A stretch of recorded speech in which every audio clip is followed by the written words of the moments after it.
काही प्राचीन परिव्राजक दुसरा गुरु मिळेपर्यंत एका गुरुपाशी राहत, तर काही कोणालाही गुरु न मानता एकटेच राहत असत.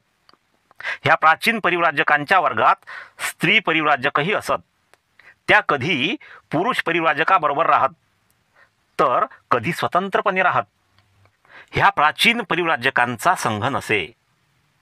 संघ म्हणजे व्यक्ती किंवा घटकांचा समूह जो सामायिक ध्येय, मूल्ये किंवा कार्यासाठी एकत्र येतो.